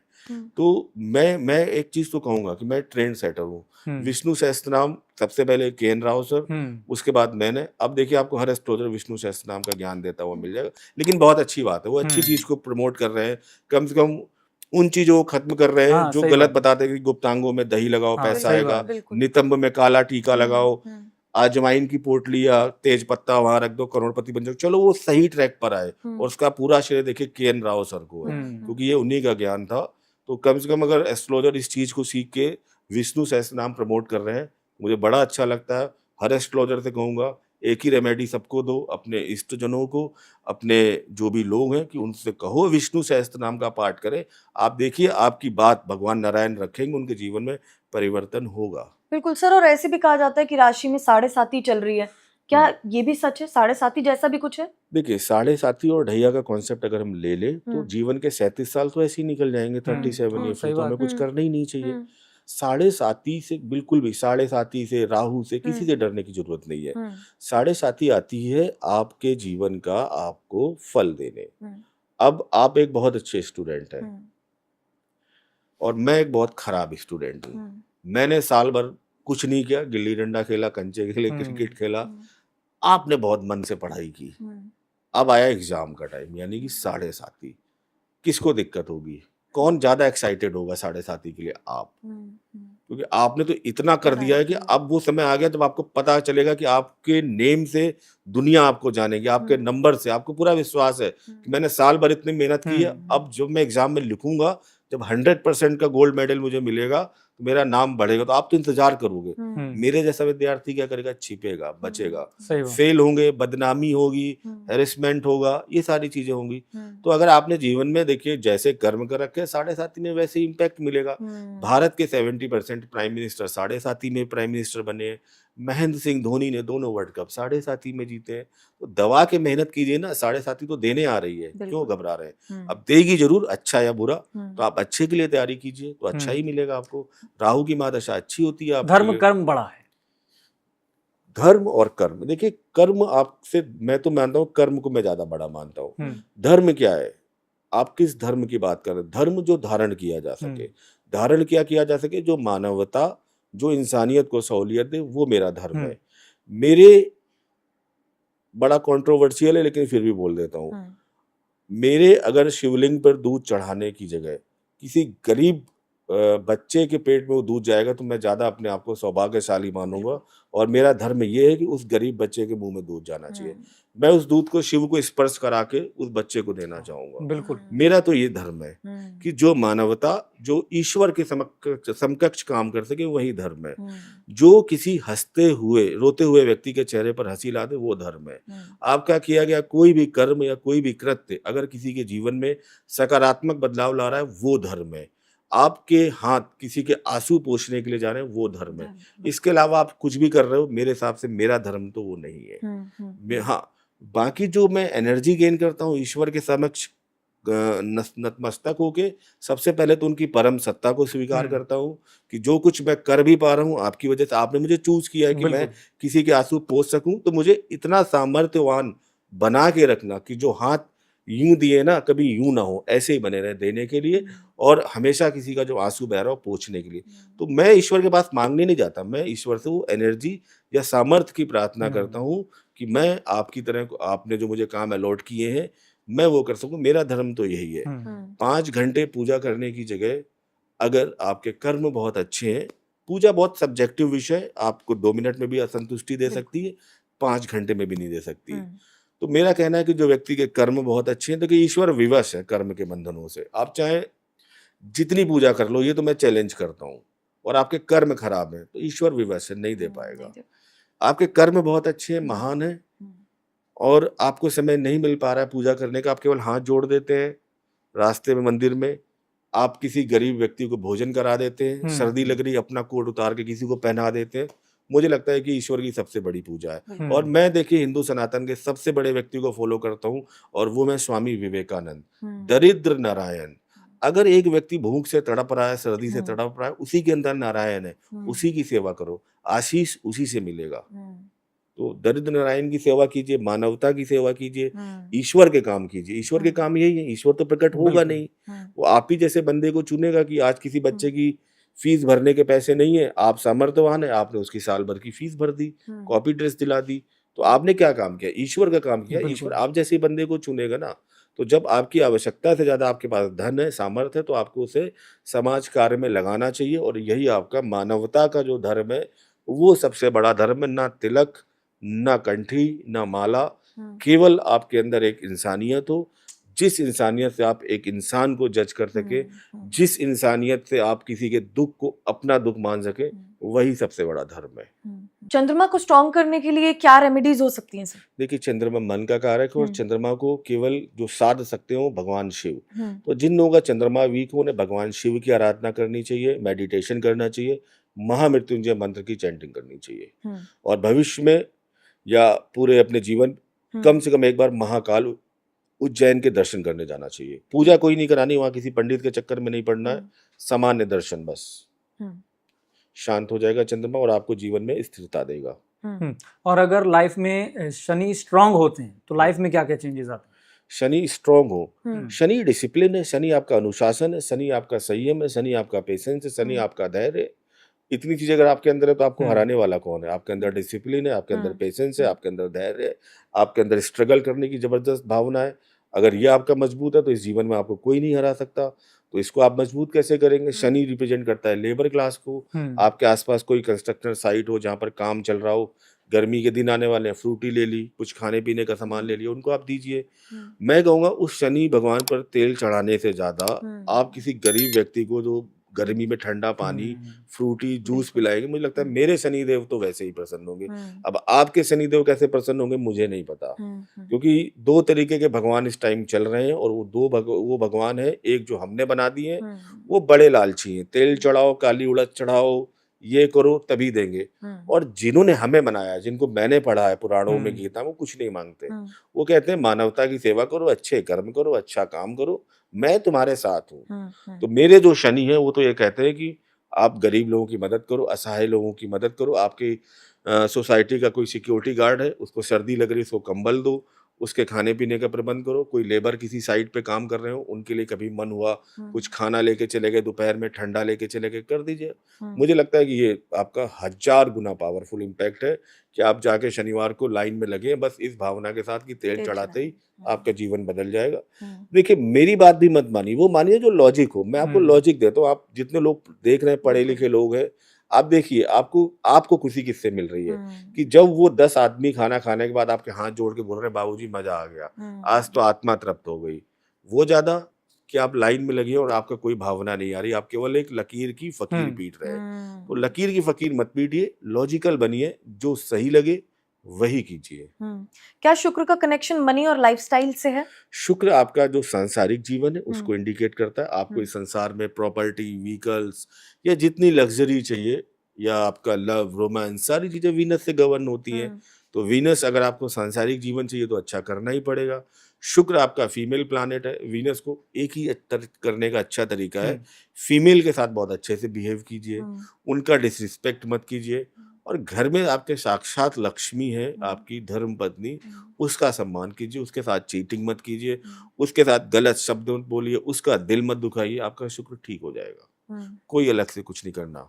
आप बस स्त्रियों का सम्मान कीजिए, किसी को गलत नज़र से मत देखिए, गलत भावना से मत देखिए, और सबसे पहले तो जो आपकी स्त्री धर्म पत्नी, उसका जितना सम्मान करेंगे, आपका शुक्र उतना ही अच्छा होगा, आपके घर में उतनी ही लक्ष्मी आएगी, उतनी ही बरकत होगी। आपके घर की अगर धर्म पत्नी मन से पीड़ित है, दुखी है और किसी विषाद में है, और आप चाहे जितना ओपल पहन ले, चाहे जितना पन्ना ही वो पहन ले, हीरा पहन ले, आपका शुक्र ठीक नहीं हो सकता, कभी नहीं ठीक हो सकता। लेकिन सर अगर मंगल स्ट्रांग हो तो व्यक्ति कैसा होता है, उसका व्यक्तित्व कैसा होता है? मंगल देखिए क्या है, मंगल है क्या, मंगल एनर्जी है, मंगल कमांडर है। तो आपका जिसका मंगल अच्छा होगा तो उसके अंदर लीडरशिप क्वालिटी होगी, मंगल अच्छा है, कमांडिंग नेचर होगा, एनर्जेटिक होगा। ऐसे लोग स्पोर्ट्स में बहुत अच्छा कर सकते हैं। तो जितने स्पोर्ट्स पर्सन उनका मंगल अच्छा होता है, तो मंगल आपको एनर्जेटिक रखता है, उत्साह रखता है, एडवेंचर वाली चीजें कराएगा, चलो ट्रैकिंग करते हैं, मतलब जहां पर भी उत्साह है, जहां पर भी जोश है, जहां पर भी नेतृत्व, वहां पर मंगल है। तो मंगल आजकल जो आपके इस तरीके के स्पोर्ट्स पर्सन है, डिफेंस पर्सन है, पुलिस पर्सन है, आईपीएस है, इन सब का मंगल अच्छा होता है डेफिनेटली, अगर आप लीड कर रहे हैं। अपने जुपिटर ग्रह को कैसे स्ट्रॉन्ग किया जाए, गुरु ग्रह को? देखिए जुपिटर क्या है, आपके गुरु को दिखाता है, आपने गुरु बोल ही दिया। जुपिटर बुजुर्ग जनों को दिखाता है, साधु संत को दिखाता है। तो सबसे पहले क्या कीजिए, जुपिटर एक चीज और बोलता है, ट्रेडिशनल रहिए। कोई भी ऐसा काम मत कीजिए जो परंपराओं के विरुद्ध हो, नॉनवेज अल्कोहल जैसी चीजों को अवॉइड कीजिए, गलत अनैतिक संबंधों को अवॉइड कीजिए, कोई भी काम परंपरा के विरुद्ध हो रहा है उसको रोकिए। फिर क्या कीजिए, अपने आप को सात्विक रखिए, फिर गुरुजनों, बुजुर्गजनों, साधु संतों का सम्मान कीजिए, आपका जुपिटर अच्छा हो जाएगा। आप कुछ नहीं, अपने जो टीचर्स हैं उनका रिस्पेक्ट कीजिए, उनके चरण छूजिए, उनसे आशीर्वाद लीजिए, बुजुर्गों का आप आशीर्वाद लीजिए, आपका जुपिटर ठीक हो जाएगा। कैसे पहचाने कि राहु कमजोर है और जिनका वीक है वो कैसे स्ट्रॉन्ग करे? राहु देखिए जब कमजोर होता है तो वो कल्पना शक्ति व्यक्ति को ज्यादा देता है, बड़ी पिक्चर तो दिखा देगा। अब उनको बोला गया कि चलिए आपकी जॉब नहीं लग रही, आपकी जॉब लगवा देते हैं, तो 15,000 रुपये बोले, तो वो कहें हम ये जॉब नहीं करें, हम तो बड़ा करेंगे, अंबानी बनेंगे सीधे।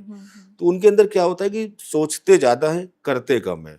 दिन में 20 ख्याल बनाएंगे कि एक काम करते हैं, आईएएस बन जाते हैं, शाम तक बहुत कठिन है, छोड़ देते हैं, दूसरी तैयारी करते हैं, दूसरी जॉब ढूंढते हैं, फ्लक्चुएट होते रहते हैं। फिर उनके अंदर एक चीज और होती है, जो सबसे खतरनाक होती है, गलत संगत बहुत जल्दी लग जाती है। कोई मित्र सिगरेट पीता हुआ दिखा, लाओ मुझे दो, उसने एक ही बार पी, इनको लत लग जाएगी। गैम्बलिंग करना बहुत ज्यादा शुरू कर देंगे। यानी जितनी भी खराब आदतें हैं उनको राहु खराब कर देगा। इसको आप अच्छा कीजिए कि आपको बड़ी चीजों करने की प्रेरणा दे। अब राहु को आप माँ दुर्गा की आराधना कीजिए।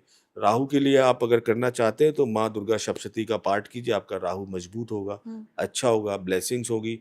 तो क्या होगा कि आपको बड़ा करने की प्रेरणा देगा, कि जीवन में एक बड़ा इम्पैक्ट है। कि राहु क्या है, चेन रिएक्शन करता है, न्यूक्लियर चेन रिएक्शन होती है, एक के बाद दो नहीं आता राहु में, एक के बाद 10, 10 के बाद 100, 100 के बाद 1000, 1000 के बाद 10,000। तो राहु आपको ये ग्रोथ देता है। तो राहु आपके ग्रैंडफादर को भी रिप्रेजेंट करता है, उनका सम्मान कीजिए।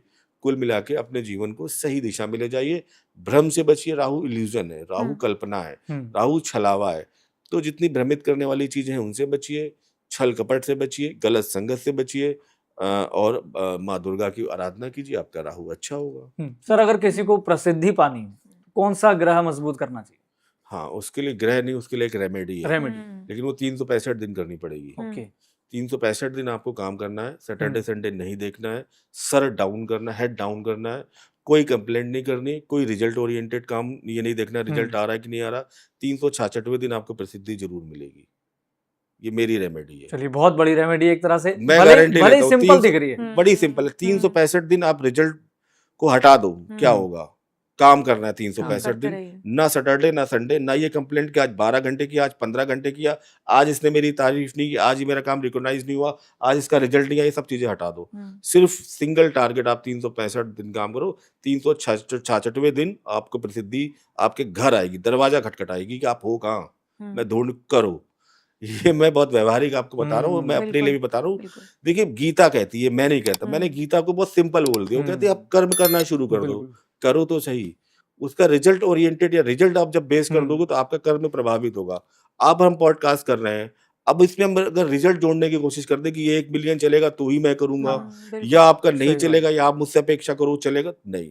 हमें यहाँ क्या करना है, अपना काम काम करना पूरी अपना ईमानदारी से करना चले पूरी ना ईमानदारी चले, से। इसका एक प्रारब्ध है। हम्म, हमें अपना काम ईमानदारी से करना है, तो हम बिल्कुल निष्काम होकर इस काम को कर रहे हैं कि जो भी हम बेस्ट दे सकते हैं, आप जो बेस्ट पूछ सकते हैं मैं बता रहा, आप पूछ रहे हैं, जो मैं बेस्ट बता बिल्कुल सकता हूँ मैं बता रहा हूँ। बिल्कुल। अब यहाँ से हम निवृत्त हो गए, जिस टाइम आपके फल की इच्छा खत्म हो जाएगी, आपको प्रसिद्ध होने से कोई भी नहीं रोक सकता। आपका वो जो फल की कामना है ना, यही हम्म, आपको रोकती है, बिल्कुल। क्योंकि आपको ये हतोत्साहित कर देती है। हम्म। 1 महीने बाद आपको लगने लगता है आप गलत डायरेक्शन में, रिजल्ट नहीं आ रहा। अरे यार, 365 दिन किसी भी चीज़ के लिए दो, आपको रिजल्ट आएगा।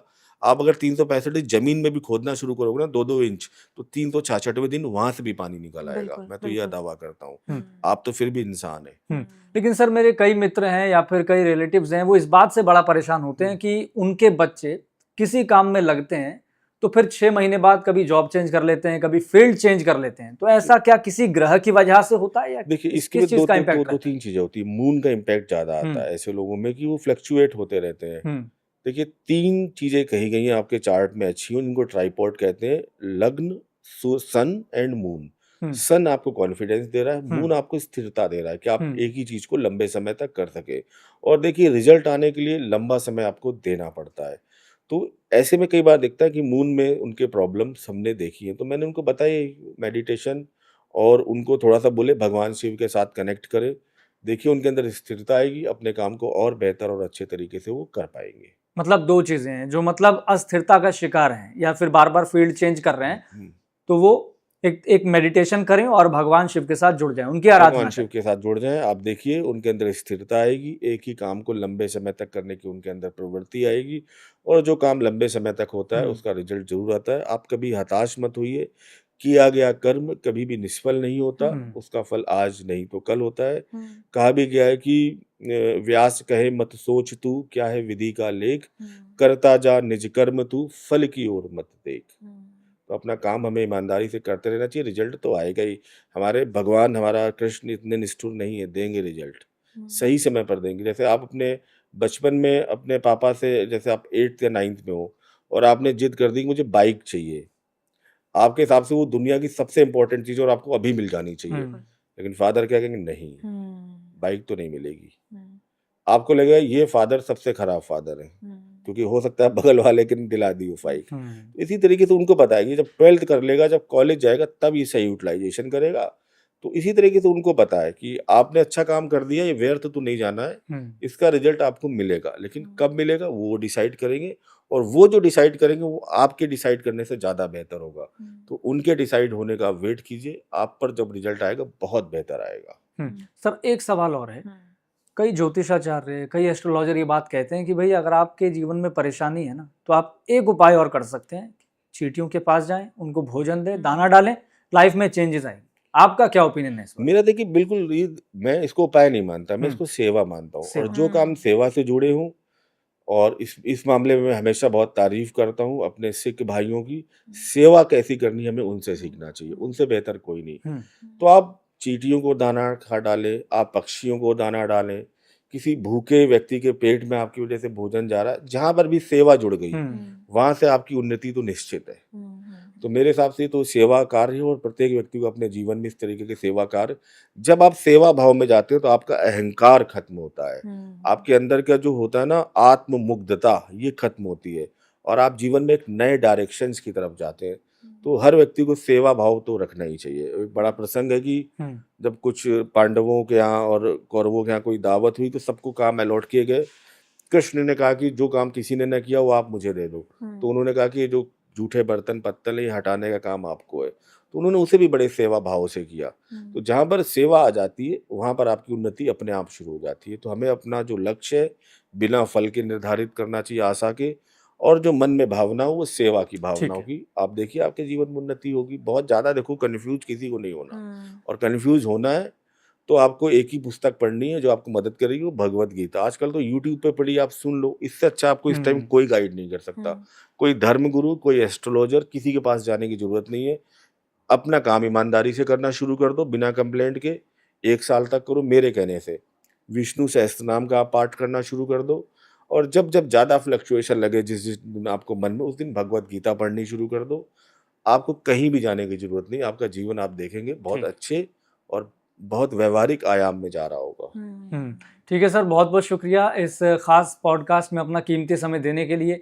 हमने जियो पॉलिटिक्स से लेकर इंडियन पॉलिटिक्स से लेकर और साथ ही साथ एस्ट्रोलॉजिकल एस्पेक्ट से हमने कई विषयों को बिल्कुल। समेटने की, चर्चा करने की कोशिश की है। हम्म। और अंकित अग्निहोत्री जी का मानना है कि कर्म फल बहुत बड़ा है। बिल्कुल। अगर आप कर्म करेंगे तो फिर आपकी उन्नति को, आपकी प्रसिद्धि को, आपके लोकप्रियता को, या फिर जो आप चाहते हैं, जिस मुकाम पर आप पहुंचना चाहते हैं, कोई नहीं रोक सकता। बिल्कुल। और उन्होंने ये भी कहा कि 365 दिन काम करिए, लेकिन जो 366वां दिन होगा उसमें आपको रिजल्ट जरूर मिलेगा। सेवा करते रहिए, कर्म करते रहिए, रिजल्ट अपने आप आपके सामने आएगा।